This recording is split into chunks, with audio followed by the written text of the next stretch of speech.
हमारे वरिष्ठ भ्राता बानेश्वर भाई जी से भी अनुरोध है कि कृपया ऊपर आकर स्टेज की शोभा बढ़ाएं। मैं हमारी दीदियों से अनुरोध करती हूँ कि दूर बिहार से आए हुए बेगूसराय में उनका नाम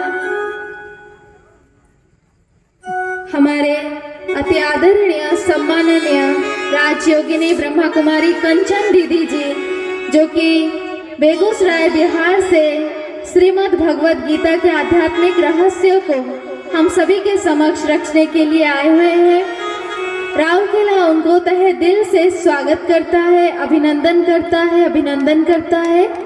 एक बार तालियों के साथ हम अपनी खुशी व्यक्त।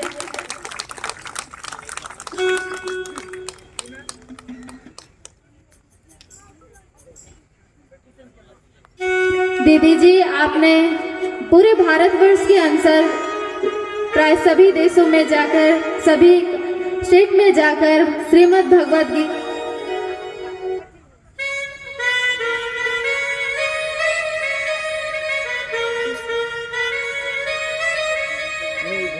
साथ ही साथ आप स्ट्रेस मैनेजमेंट और एंगर मैनेजमेंट जैसे एथिक्स एंड वैल्यूज के क्लासेस भी सभी के लिए रखते हैं। समाज सेवा के लिए आपने जीवन दिए हुए हैं। लगभग 15 से भी अधिक सेंटर के आप संचालिका हैं, संभालने वाली हैं। मैं दीदी जी से अनुरोध करती हूँ कि हमारे कंचन दीदी जी को भी सम्मानित करेंगे।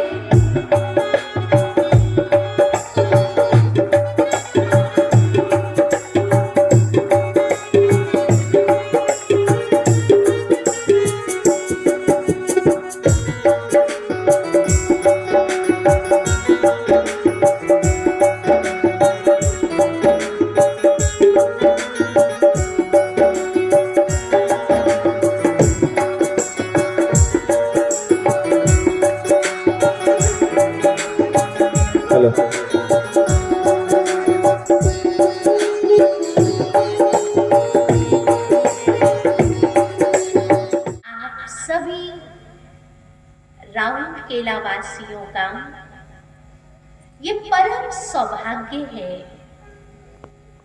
कि आपके इस शहर में गीता ज्ञान यज्ञ आरंभ हो रहा है और इस स्टील सिटी में ये गीता का ज्ञान आप सभी को एक ऐसी सुंदर प्रेरणा देगा कि आप अपनी मन स्थिति को भी स्टील जैसा बनाएं।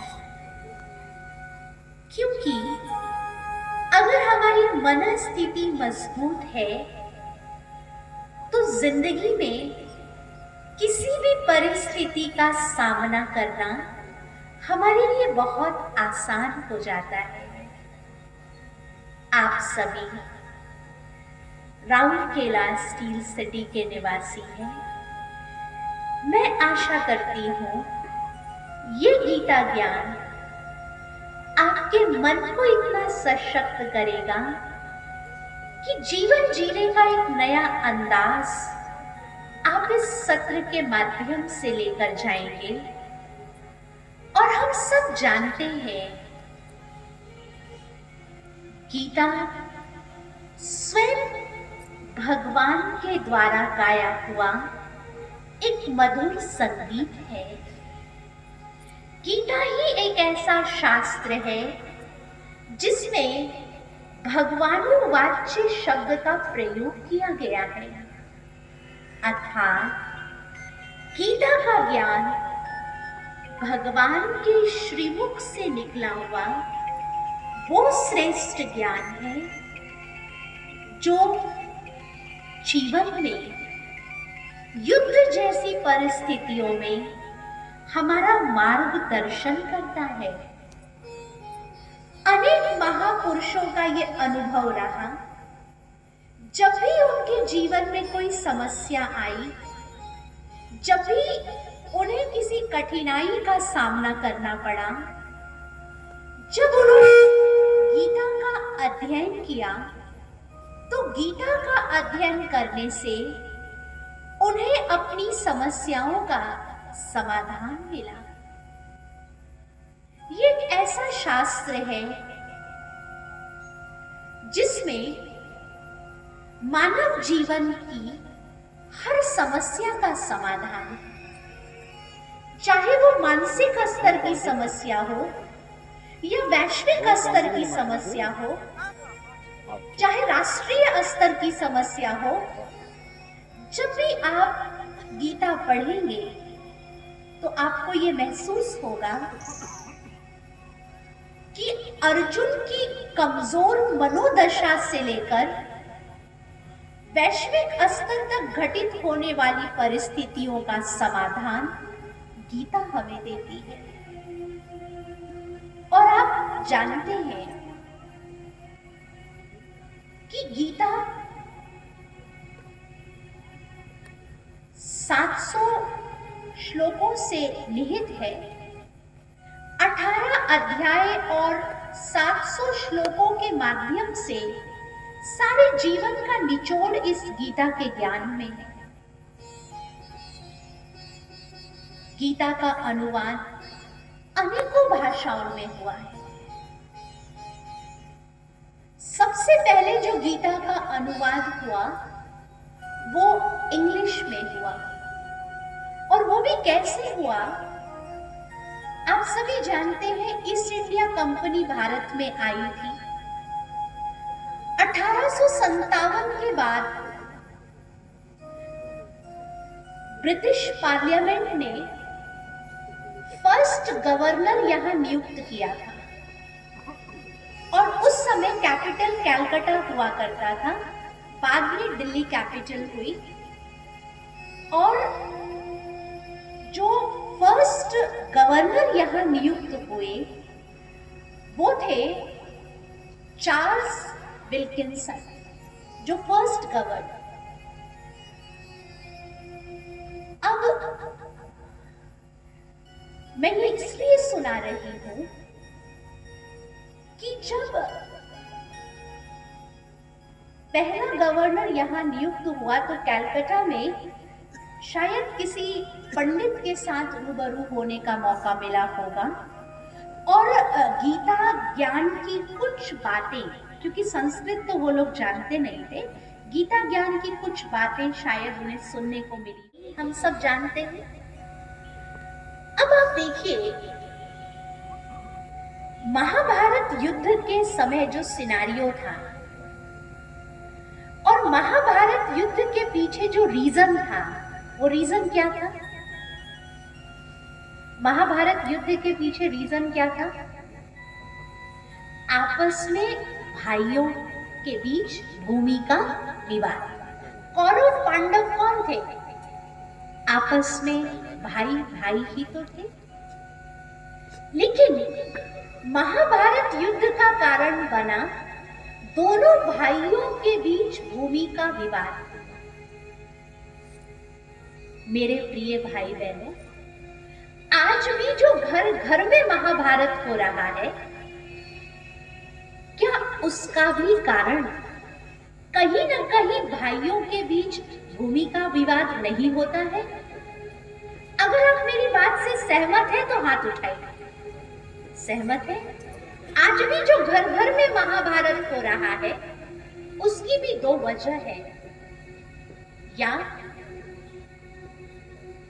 तो संबंधों में मिसअंडरस्टैंडिंग, या आपस में भाइयों के बीच भूमि का विवाद। एक और कारण क्या था महाभारत युद्ध का? कहते हैं जब इंद्रप्रस्थ बनकर तैयार हुआ तो उसकी बनावट ऐसी थी, जहां पानी था वहां भूमि नजर आती थी, और जहां भूमि थी वहां पानी नजर आता था। तो जब इंद्रप्रस्थ में दुर्योधन पहुंचे तो उसकी बनावट ही ऐसी थी कि व्यक्ति कंफ्यूज हो जाए।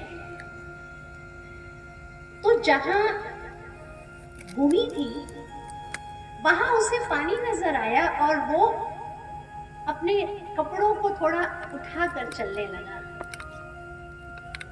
भ्रमित करने वाला वो दृश्य था। तो द्रौपदी के मुख से क्या निकला? अंधे की औलाद अंधा। और यही कारण बना महाभारत युद्ध का। आज भी घर घर में महाभारत इसलिए हो रहा है कि मनुष्यों का अपनी जबान पर कंट्रोल है। कहते हैं इस जिह्वा में कोई हड्डी नहीं है, इस जिह्वा में कोई हड्डी नहीं है, लेकिन इस जिह्वा में इतनी ताकत है कि ये दूसरों की हड्डियां तोड़ सकती है। कहते tongues have no bones but it has the capacity to break other bones. जबकि भगवान ने इस जिह्वा की सुरक्षा के लिए हमें 32 पहरेदार दिए, लेकिन फिर भी कभी ना कभी ये जिह्वा फिसल जाती है और यही कारण बन जाता है घर में भी महाभारत का। तो जो सिनेरियो महाभारत काल में दिखाया गया, क्या वही सिनेरियो आज समाज में नहीं है? महाभारत काल में 2 प्रकार के संप्रदाय के लोग हैं। एक पांडव संप्रदाय के लोग हैं और एक कौरव संप्रदाय के लोग हैं। आज भी हम देखें तो आज भी ये दोनों प्रवृत्ति वाले लोग हमें समाज में देखने को मिलते हैं। पांडव किनको कहा गया? पांडव उनको कहा गया जिनकी प्रीत परमात्मा से थी। वो किस संप्रदाय का कहलाए? पांडव संप्रदाय। जो भगवान की आज्ञा पर चले वो किस श्रेणी में थे? पांडवों की श्रेणी में थे। और कौरव कौन थे? एक सिंपल आंसर होगा, जो भगवान की श्रीमत पर चले वो पांडव संप्रदाय के, और जो मनमत या परमत पर चले वो किस संप्रदाय के? कौरव संप्रदाय के। अगर मैं पांडवों के जन्म की कहानी कहूं तो दिखाते हैं कि कुंती को ये वरदान प्राप्त था कि वो जिस देवता का आवाहन करेगी उससे उसे एक संतान की प्राप्ति होगी। ये कुंती को वरदान प्राप्त था। और कहते हैं कि इसी वरदान का प्रयोग कुंती ने कौमार्य अवस्था में किया तो कर्ण की पैदाइश हुई। और जो 5 पांडवों के जन्म का वृत्तांत है वो यही है कि कुंती ने जिस देवता का आवाहन किया उससे उसे एक संतान की प्राप्ति हुई। यानी पांडवों का जन्म बहुत ही शुद्ध और सात्विक विधि से दिखाया गया। दूसरी तरफ अगर हम कौरवों के जन्म का वृत्तांत देखें तो कहते हैं कि कौरवों का जो जन्म हुआ वो चिकने घड़े से हुआ। कहीं वर्णन आता है कि कौरवों का जो जन्म हुआ वो मांस के लोथड़े से हुआ।